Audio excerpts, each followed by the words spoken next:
So, Eddie, I said to Queen Isabella, why not give this Columbus cat the jewels? I mean, after all, they're not doing anyone any good lying around in the top drawer. And besides, he might take a cruise and find something good. And that, Eddie, is how Columbus discovered America. Gee, Grandpa, you've had a lot of neat adventures. Oh, yes, Eddie. Over the centuries, you can say I got around. A very interesting thing happened to me on the way home from work today. Oh, that's fine. Eddie, don't just sit there. Wolf down your food. I was walking along the street today. Grandpa, would you slice me another piece of meat? Certainly.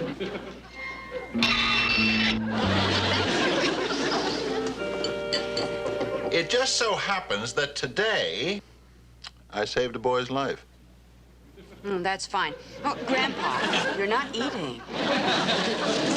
Well, doesn't anyone want to hear about my heroic deed?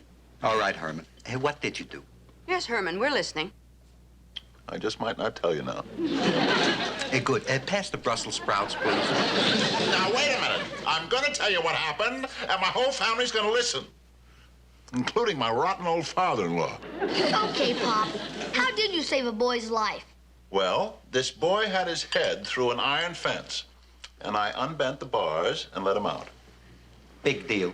Well, if I hadn't, his bones would have rotted right there in the sidewalk and hurt the neighborhood and brought down property values now. So there. Herman Munster, you are a plain, ordinary man in a plain, ordinary job. Now, why must you insist on these fantastic stories just to get attention?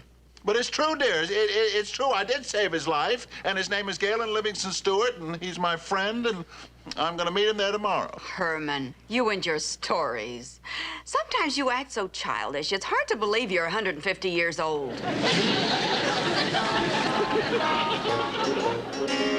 Galen Livingston Stewart, you and your stories.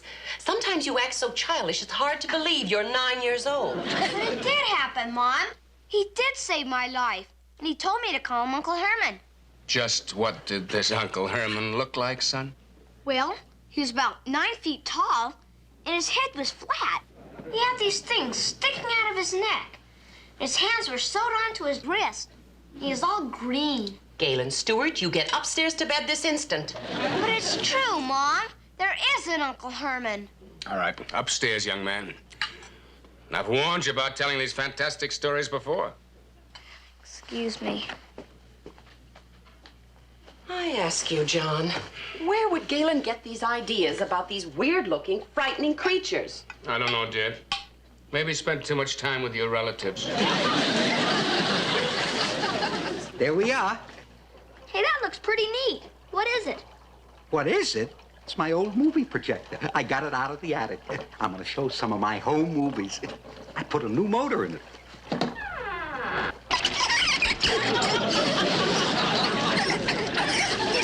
Hey, that's great. That's a 300 cubic inch squirrel with overhead cam and hydraulic lifts. How long have you been taking home movies, Grandpa? All my life.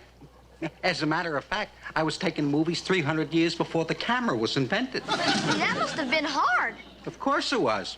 And I'll tell you something else. There wasn't even a drugstore to develop the film. Grandpa, Eddie, is Herman down there with you? No, Mom. Grandpa and I are just goofing off by ourselves.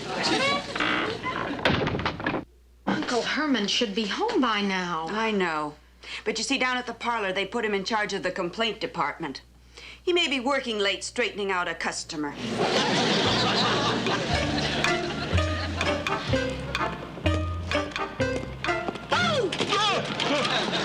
Boy, Uncle Herman, I really scared you, didn't I? Oh. Oh, it's you, Gail. I almost jumped out of my skin. And in this cold weather, that can be very uncomfortable. Say, listen, Gail, I'm on my way home right now. And I have a little boy at home just your age. How would you like to come along and meet him? That'd be great. Oh, good. Come on, it's just a few blocks. Oh, just a minute.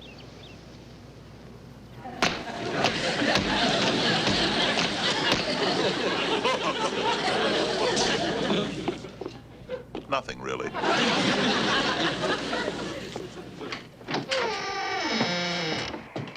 Yoo-hoo! Herman's home! Boy, this is the neatest house I've ever been in. Oh, you're just saying that. Come on.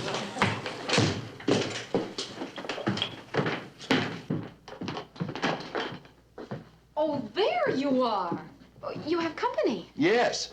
I would like you to meet Galen Livingston Stewart. How do you... Uncle Herman, is this your mommy? Oh, heavens no. This is our poor, unfortunate niece, Marilyn. Oh, the rest of the family's down in the dungeon. Grandpa's going to show some home movies. Oh, that sounds like fun. Would you like to see them, Gail? I think that'd be a gas. Perceptive little fellow, isn't he?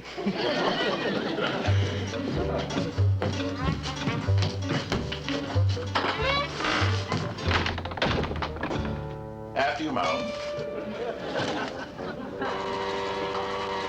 Grandpa? Grandpa? Uncle Herman's here, and he's brought a friend.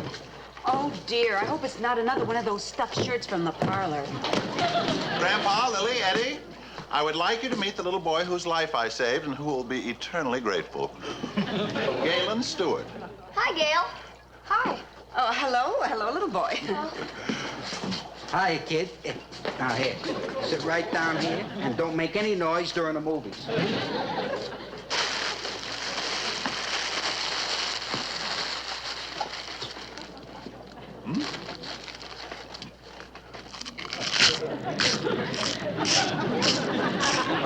Please.